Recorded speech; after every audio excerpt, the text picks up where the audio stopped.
This emotional family drama reveals years of misunderstandings about my quiet career and explores the consequences of assumptions within a family. Watch as one impulsive decision forces us all to confront our biases and find a path toward forgiveness and growth in the face of legal challenges. A heartfelt story about integrity, redemption, and discovering that real success isn't always flashy.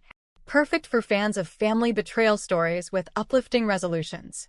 The warm desert breeze carried the scent of blooming saguaros through the open patio doors of our family home in Scottsdale, Arizona. The crystal chandelier above the dining table threw golden light across my brother Ryan's face as he leaned back with a self-satisfied smirk. "I sold those old stocks you left sitting in the joint account Dad set up," he announced proudly, swirling his wine. "Got $52,000 cash deal. I'm using it to expand Carter's Grill to a third location in Phoenix."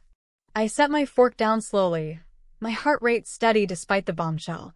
"Ryan, what exactly did you sell?" Mom dabbed her lips with her napkin. "Honestly, Emily, you should thank your brother. He's the one with the real business sense. Those weren't random stocks." As a senior compliance analyst at the SEC's Phoenix regional office, I'd been assigned to monitor restricted Series G government-backed infrastructure bonds placed in that family account. Their tracked value sat at $785,000. Selling them to a cash buyer without proper clearance was a federal offense. As Ryan bragged about cleaning up my hobby investments and Dad nodded approval while Olivia giggled about my boring laptop job, the old familiar frustration rose. For years, they dismissed my work-from-home career as insignificant compared to Ryan's bustling restaurants and Olivia's influencer world. I pulled out my phone. "I have to make a call to my office." The table fell silent as I spoke clearly to my director, initiating the mandatory reporting protocol. 25 minutes later, two dark SUVs pulled into the circular driveway. Special Agent Ramirez and her team entered professionally. Ryan's face went pale as I explained my actual role protecting critical federal investment programs from fraud. I swear I didn't know," he said, voice breaking as the agents reviewed the transaction.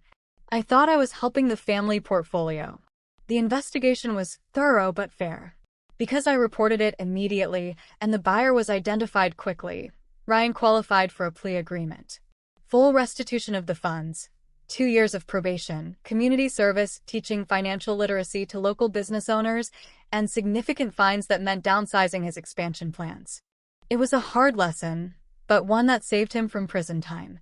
A year later, we sat around a smaller table in my parents' new condo. Ryan's restaurant was more modest, but built on solid, transparent foundations. Olivia had pivoted her content to real stories of growth and mistakes. Dad asked thoughtful questions about my cases for the first time. Ryan raised his glass, eyes sincere. I was so busy chasing the spotlight that I missed what was right in front of me. "Your work matters, sis. More than I ever understood. I'm sorry for underestimating you all these years."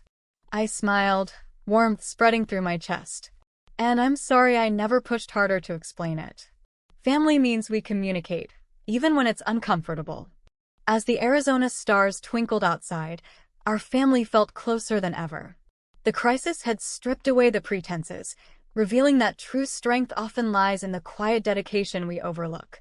Success isn't measured by noise or flash, but by integrity and the courage to learn from our mistakes. That Sunday dinner taught us all something priceless.